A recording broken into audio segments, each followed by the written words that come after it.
I messed up tonight. I lost another fight. I still mess up, but I'll just start again. I keep falling down. I keep on hitting the ground. I always get enough. See what's next. Birds don't just fly. They fall down and get up. Nobody learns without getting it wrong. I won't give up, no, I won't give in till I reach the end and then I'll start again. No, I won't leave. I wanna try everything. I wanna try even though I could fail.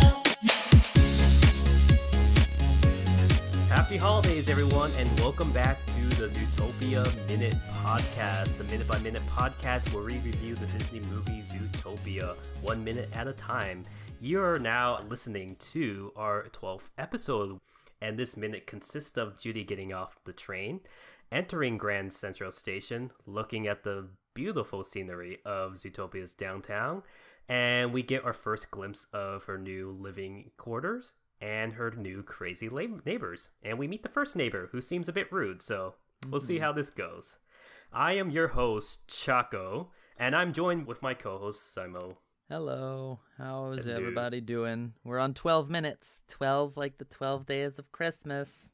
Exactly. It's the 12th minute of the 12th month of the year. Oh. And then the Mayans come back and destroy us all. That was 2 years ago. All right. That was So- not 2 years ago. Was it? That was 4 years ago, wasn't it? And the world hasn't ended yet? Darn. Well, I don't know. Considering what happened with this last election, we don't know. Same difference. Depending on how Taiwan and China feels. Well, anyways, before we begin, I actually want to mention that I got a special little Zootopia-related treat in the mailbox today. Oh, yeah. I was zapped by a member of the Disney pin trading community.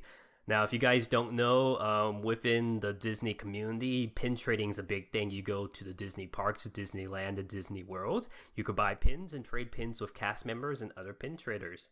There is something called zapping someone, where you just send someone a surprise pin by the mail. And I was zapped by someone who specifically tries to find pins that are your holy grails. So if there's a pin that you like, you'd list it as a holy grail. And sometimes you might have a good Samaritan who has that pin and decides to send it to you. And one of my holy grails that was listed is one of the few Zootopia pins. This one is the only pin to feature Nick exclusively, and it's Nick Wilde on a police badge, and it was only available at Disneyland Hong Kong. And I got it in the mail today, and I'm super excited. Oh, man, that does sound exciting. It's so awesome because it's like my prized pin now. I don't know whether I should keep it under lock and key in nice pristine condition or just wear it everywhere, because I want to show off how awesome this is. Because not only is it Nick Wilde on a police badge, it's a blue police badge, and as you guys know, blue is my favorite color. So this is Do we freaking know awesome. that? Have you mentioned that before? Can't People just who know expect me them to know stuff. I guess so. People who know me know blue is my favorite color. In fact, there was one time where all my friends know if I go to a restaurant, I drink nothing but blue drinks. Doesn't matter what the flavor is, as long as it's blue. Just put a dash of blue curacao in whatever you're drinking, pretty much. That'll do it. Exactly. Or just blue food coloring if they're You know, it's funny. lazy. One day I made a blue cake. So I had blue cake batter, blue frosting, blue sprinkles, and blue Mountain Dew. And that was my only meal for the day. And I don't want to mention it, but after it came out, it was the same shade of blue. So, Oh, okay, that's lovely. Thank you for that. all right, so let's just transition back into the world of Zootopia. Welcome to And Zootopia Minute, guys. We see our first glimpse of downtown, and as she We do. exits the station, we actually see a bunch of signs mimicking big cities like New York and Los Angeles. Yeah. And one of the funny signs I see is there is an iPod parody, and there is an elephant dancing with the iPod headphones. Oh man, that's great. See, they were so overt. I mentioned that I think in minute 10, where we see Judy starts the song "Try Everything," and it was like just a straight up iPod. Like it didn't even look like they had tried to make it subtly different in some way. It just looked like a straight up iPod. I wonder if Apple's sponsoring them. Yeah, I mean that's a succinct possibility, I guess. There's a Who lot of knows? cool stuff. So just inside the Grand Central Station, we see how we were talking about how these different sizes would work and live together. Yeah, this gave us a really good idea of just how small Judy is in comparison with a lot of these other animals. She comes out of the train, the doors open, and she's just so tiny. And you're wondering how she doesn't just get crushed immediately, right? But So then that we is a see very good tinier view of people. that. Like Yeah, we the see hamsters, the the lemmings. hamsters and the lemmings. And it's funny because we know of hamster tubes in our world because we use them for pets and we make the tubes colorful because it's playful. But they're colorful in this world. But it's like, is there a practical effect It's to have to colorful make the hamster joke. tubes? It's to make the joke. It's something the audience can appreciate, basically. And then another thing we see on the opposite side of the size spectrum, we see a giraffe picking up a drink from a Jamba Juice analog. And it's weird because only giraffes would need that chute. So it's like that is made Giraffes specifically only. for giraffes. This Yeah, is a it's- giraffe-only establishment, or if you can fly. But again, there's apparently no birds. Or it's kind of like, you know, the disabled, like we're talking about in our world, we have to have handicap, wheelchair accessible areas for trains, for public transportation, public buildings. Now, in this world, we have both lemmings and giraffes. So does that mean every single food establishment is required to have a giraffe chute to deliver food up to them? See, the thing is, I think that would just be such a nightmare that I think this society is probably just reasonable and realizes that because there's such diversity in body type and morphology, that it's just not really taboo to market specifically towards one species in the same way that it might be taboo to do the same with human races, that kind of thing. Jeez, why can't our world be as progressive as they are and accepting? Oh well. Well, that's the thing. It's kind of the opposite, really. Well, you said smart within reason, which is good because I think Yeah. in our day and age, not to offend any side, but there's people who kind of want safe spaces for whatever religion, culture, or group they have, and that's just kind of excessive after a certain point. And it's like, does every place have to accommodate everybody? It's kind of crazy. So in this world, it's up to a certain level, I guess, which it's, and then we're going to see it. It's going to be a bit weird because it's going to be a society, like I said earlier, that will probably be based off how much you need to eat to survive, because you have things like elephants and giraffes who are going to require a lot of mass in their diet, and you have things like rodents which will require just a little bit, and that's going to change the entire dynamic of how capitalism and the economy might work in this world. So we don't know. We'll have to see. This is definitely an interesting minute because I think whereas in the last 2 minutes, we got a more macroscopic view of kind of the city on a large scale, big scale engineering, making all these biomes work. Now we're getting a more microscopic look at the individual bits of engineering that help individual species go about their day-to-day existence in the city. So there's an interesting contrast there, but you can see how it all kind of blends together. This is a scene that stood out to me during my first viewing of this movie, and it's a scene that still kind of pops up every time I rewatch it, is when we see her on the escalator, and we see that lion texting right by her. Yeah. That texting well, the lion... first thing you see is the giraffe's head, and then but several I don't know seconds why. later. It's the lion that stands out to me for some reason, and I don't know, maybe it's the way they drew the lion. He looks like a teenager, and he's texting like a teenager. I don't know, something about the facial features look distinctly human. Isn't that interesting how they can do that? But then in the next scene, we see the giant hippos, and they look so cartoony. And I don't know why that scene stood out for me, but that lion, when I first saw it, it looked like something I would see on Fur Affinity or something in the furry fandom. Very, very... They drew him as a specifically handsome lion, and for some reason. And then all of a sudden you shift to a cartoony hippo, and I'm like, that initially threw me off. I don't know. Well, I guess, again, it's just contrast, you know? It's a diverse city. People live their lives different ways. I think it's take how on they drew different the eyes. appearances. Because if you look at the lion's eyes, they're like smaller, more almond shaped. They look like humanized. I They see look what more you're like saying. humanized. I see And then what when you're you go saying. to like the hippos, they're really, really cartoony eyes. So I don't know. That just But stood out for me. To be Specifically. fair, I think that's just how lions and hippos are IRL as well. Like, have you ever looked at a hippo's face? They look derpy as hell. Yeah, and they lions do. text all the time. And lions text all the time. Exactly. Now, I'm wondering if this is a critique on modernity, because a lot of times when I see parodies of the modern 20th century, they would have everybody just looking up, down at their phones, texting, tweeting, earphones in. I think the biggest criticism of our current society, like people who criticize modernity, all basically say we have become antisocial as a culture because we are so connected and glued to our smartphones and listening to our music and stuff.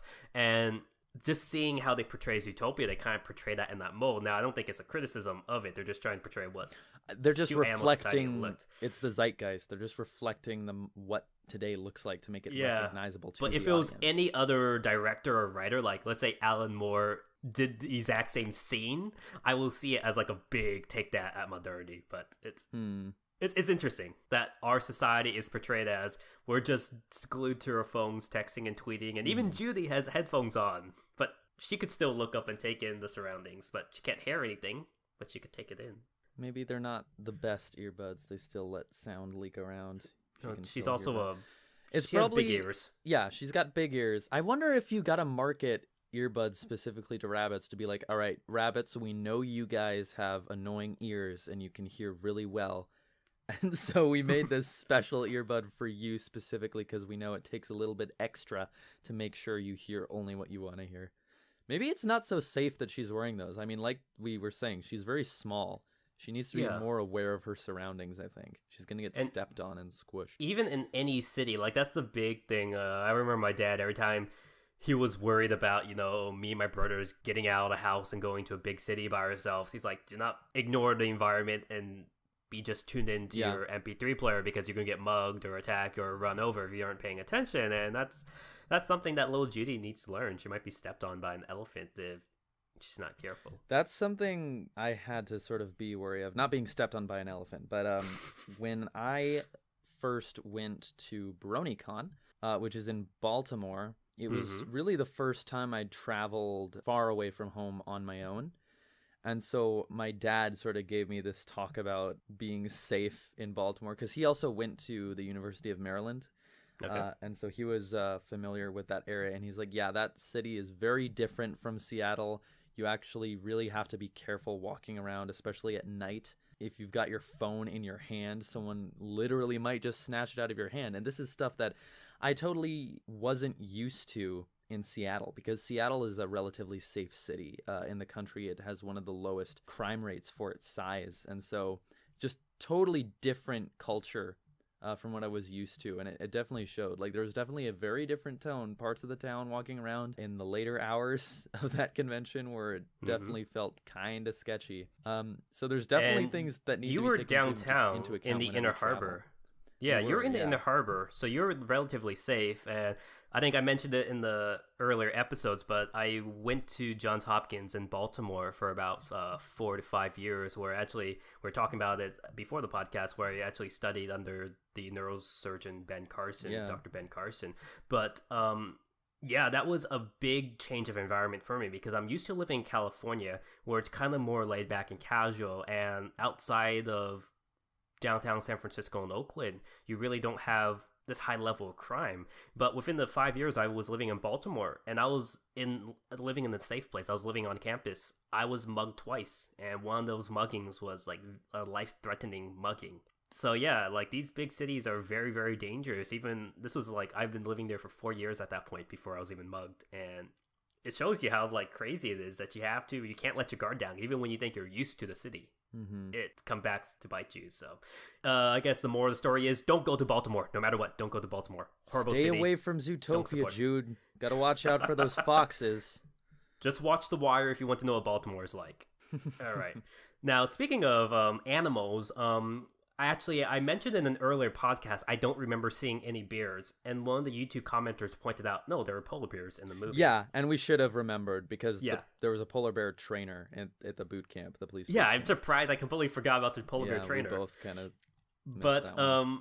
I was asking about grizzly bears because being a Californian, that's our state animal, and as It's she exits extinct too, terminal, as you were it is telling me. extinct. Yeah. And as we exit, we actually do see a brown bear, which is pretty cool. And on the on the left side of the brown bear, we see a herd of zebras and equines. So we actually see a horse, a white horse, and a zebra. There was a horse? There is a horse. If you actually look at the crowd of zebras, one of them is all white and actually has horse-like features. Hey, you're not white with black stripes. You're black with white stripes. Imposter! Actually, it's funny because we see herds of animals within not the same species, but the same family and genus. So we see the equines, like the horses and zebras, kind of in one crowd. And as we go out, we see antelope, caribou, mooses, and deer all in another crowd, even though they are different species in different regions of the world. They kind of still belong to the same genus, but they're all herded together. So I'm wondering if it's kind of like, even though someone might be Korean, Japanese, Vietnamese, they kind of like to herd together in the same parts of the cafeteria in high school. I don't know. Maybe. Did you notice? I don't know. That's like a big trope in like high school movies be. that Yeah, different cultures yeah. group together. I didn't experience that in military school, but was that like that in high school for you? Well, I mean, the caveat here is that I didn't go to a public school. I went to a really, really tiny private school. And I mean, we did have some form of cliques, definitely not to the scale that I was used to seeing on TV. So if your family makes $1 million, you're in this table. If they make $1 billion, and you're in this table. It was not that kind of private school, trust me. But I mean, we did see kind of that kind of thing. There were a lot of Korean kids at my high school, and so all the Korean kids would always like eat together and flock together. Eat all the kimchi time. together. Yeah, eat kimchi. I at that time did not have a taste for kimchi. I thought it was gross, but now I like kimchi a lot, actually. I do too. There's some good Korean places around where I live. But yeah, you do have a point. Looking in the background now, I can see how a lot of these animals sort of stick with their body type. I'm wondering, yeah, because it's body types. That's actually a good point because it's animals that look visually similar to each other, even though they might not even be closely related. Or maybe, do you think that applies even to ones that live in different biomes? Like, I'm a grizzly bear, and I live in, I don't know, where would the grizzly bear live? Because there's not really a forest biome aside from the rainforest. But that's not really anywhere. Wherever a grizzly bear lives, it's not going to be Tundra Town, right? But the polar bear will live in Tundra Town. Do you think all the bears, no matter where they are in the city, hang out together? Or is it more to do with if you grew up surrounded by these animals that live in the same place? Yeah, I'm not sure because, okay, I guess going back to my military academy experience, well, we would have different cliques that would form. Like, you have a bunch of Taiwanese students, international Taiwanese students, people from mainland China, people from Taiwan, and then you occasionally have the odd Vietnamese or Japanese transfer student. And even though there's no groups of Vietnamese or Japanese kids in the school, they would feel more comfortable hanging around the Asian groups. Mm-hmm. And even though Vietnamese and Koreans are not even closely related to each other, I guess they feel more comfortable because it's kind of a similar culture. I'm wondering if that's kind of the same thing. Maybe these animals are... Okay, now we're digging deeper into this. Now this gets into the more philosophical stuff we're talking about in Zootopia. If this is intentional on the movie makers, it's an intentional message that shows that if within this society there's still a light form of probably xenophobia or bigotry, where animals will group together based on appearance. Because a zebra and an equine, a horse, they are distantly related to each other, even though they look very, very similar. They're very, very different creatures. But because they look similar together, they're like to group with each other. Same as antelopes and mooses. Their only connection is that they're mammals with horns, but they seem to group together. So I'm wondering if that's a deeper message that they group with each other based on appearance, not any genealogical connection. Right. Or if the animators were just lazy and they had all these different animal stocks already made, and then they just started saying, okay, where do we drag and drop this horse? Yeah. Let's just drag and drop all these because maybe all the animals that are similar looking are in the same batches. It's like, okay, let's just put this batch here and this batch there and this batch there and go. So either it's a really, really well thought out message or it's just lazy animators. So take your pick. Did you see it's hard to tell what animal they are. They were like, I can't tell, but there's these what look like Boy Scouts, and they're wildebeest. They're all wildebeest. That's what it Yeah. is. I was thinking, That's I was like, adorable. are they zebras? It's like, no, they're wildebeest. Yeah, it's interesting. The Cub Scouts. They look. Cub Scouts. I don't know if they're Cubs. Literal Cub Scouts, but you They wouldn't are call a literal Cub wildebeest cubs, but But that's strange. They are all wildebeest. yeah, wildebeest scouts. Because when you look at promotions for like the Boy Scouts of America or Cub Scouts of America, they always have a diverse cover where it's like a very, very tall kid and a very short kid, and one who's African American and one who's Asian, And stuff one like who's in a that. wheelchair, and yeah, yeah. and one but this one is like they're all like the same size wildebeest. So I don't know. Maybe there is that message that like kinds group together. We don't know. Yeah. It's a fun Disney movie, but it makes you think. It does.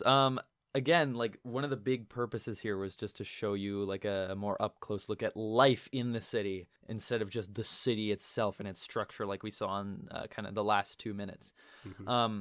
So this is exciting for a minute. We got to see a bit of the tech involved.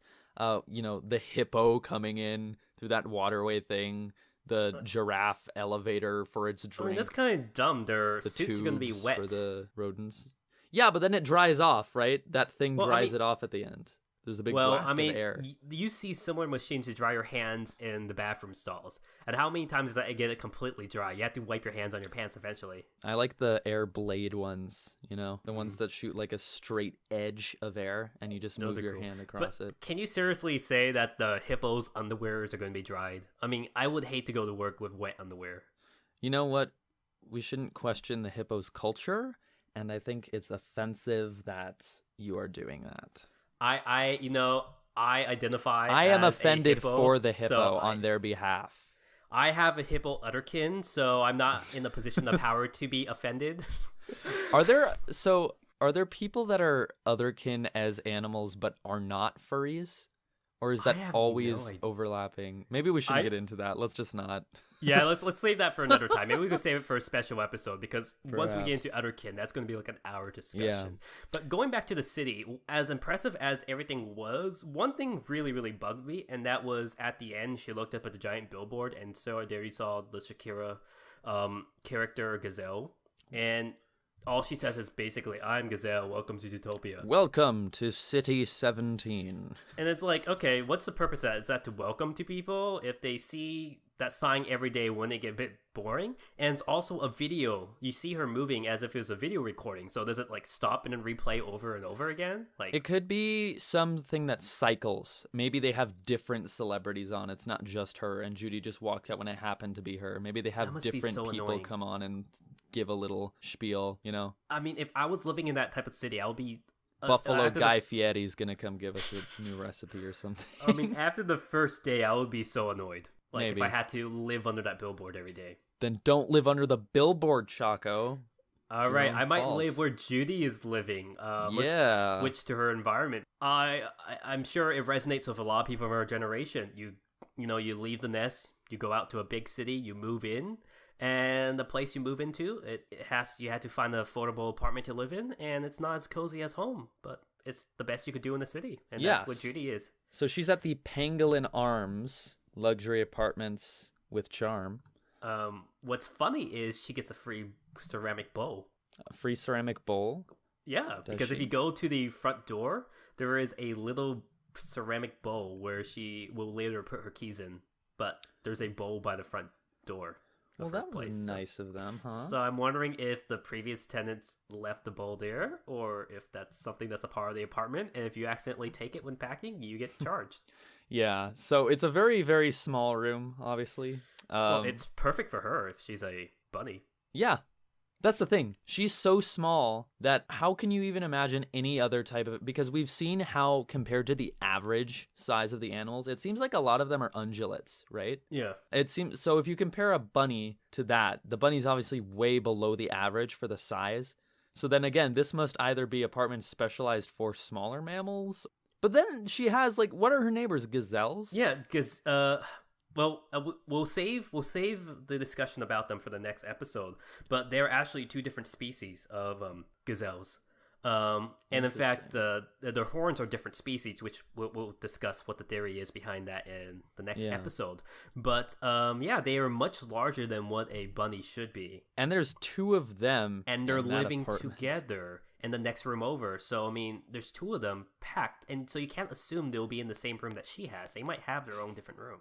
It's like the episode of Futurama where Fry moves in with Bender, and it's just like a closet. Like, it's enough room for Bender to stand because he's a robot. He doesn't need space. Or I'm thinking of the opposite of what happened in King of the Hill when they went to visit Japan and they thought that the Japanese hotels were really, really small. On the last day, they're like, why are you sleeping in like the front area? And they opened the curtain and behind it was a giant room behind everything. Oh my gosh. Actually, this is kind of funny because, you know, that is an okay apartment. I don't know. I could see myself living in the in Judy's apartment here. I like the wallpaper, the pop-up wallpaper. Yep, the paw prints are cool. This is interesting because something recent. This is very recent in the news for my hometown of Seattle. I think it first got attention on Reddit, but brand new apartment building, like just a small apartment building that went up in Capitol Hill, which is this fairly swanky neighborhood, sort of vibrant cultural district of the city.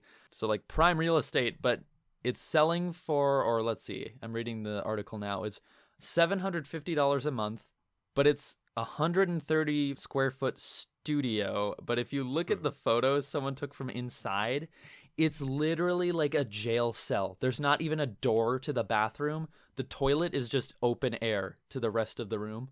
And so this was going around on the internet recently, like, how is this acceptable at all? Like, paying $750 a month for a jail cell, basically, with no privacy, no room for anything. The outside just looks nice. The building is one of those, like, modern-looking buildings, you know? I'll link you to it, but it's just... Okay. It's very similar. This minute reminded me of that, seeing that in the news. So it looks like a room, well, not the one you linked, but the room that Judy lives in seems very similar to places I've lived in the past. So I would be okay with it. But one of the things that I think we discussed in one of the earlier minutes was the entire situation of, again, different animals of different sizes will have to work harder for more money because the economy and just the society will be completely different than our current capitalistic society. Because if you have something like Judy or even a rodent who could afford a small space, like for a family of mice, that space would be like a mansion for them. And if they could make that much money, it's perfect for them. But Judy would have to make just as much money to get that current spot. And for someone like an elephant, they would probably have to have a room at least 5 times that size. So that means they would have to work much harder to get more money to pay for a room that size. So it just changes. Topical. It's a society and economic society. The class division would be based off animal sizes. Yeah. That is interesting, and I feel like that probably resonates with modern attitudes in the real world in some cases as well. I bet we could probably get into this more later, but have you ever read The Sirens of Titan? I have not, no. So The Sirens of Titan is a Kurt Vonnegut novel. It's like old school, classic, sort of hard science fiction. And there's this religion on Earth in that story, and I forget what it's called, but the religion involves tying weights to yourself. You get evaluated based on essentially the privileges that you carry in life. And so you wear weights around your limbs to counteract that. So it's physically harder for you to move around, to make everyone equal. And that is a very interesting point. A family of mice could probably live off of much less than a family of lions or something. I'm wondering if there are fanfics that are written around based off this theme. I hope so, because I want to see what people think of for that dynamic. If anyone knows a fan fiction like that, please link it to us. Yeah, because definitely in a society like this, mice would be probably the richest based off if a mouse and an elephant had the same income. The mice will live happily and probably be able to retire really fast. And that's why elephants are afraid of mice. No wonder why they are kind of more capitalistic and... Never mind. It's the donkeys who we should be worried about. Okay, so I think that wraps it up for this minute because we kind of went on pretty long. Yeah. If you guys liked us, definitely it's Christmas time coming up soon. So I don't know, the next episode you're listening to might be around Christmas. So we might have some nice Christmas jingles in the background. We don't know. But if you liked us, please message us on Zootopia Minute at Tumblr. Or you could email us at zootopiaminute@gmail.com. You may follow our Twitter at Zootopia Minute on Twitter, of course. Yes, please do continue to send in, fan fiction you find, anything you want us to see, really. We love seeing fan art, hearing your thoughts on the show. Feedback is great, so Your go ahead. fursuits, your fan art, even if you are a furry, we're not judging. Feel free to message us. We're silently judging you. We just won't tell you. All right. Yeah. Take care, everybody. Have a good holiday season. Bye.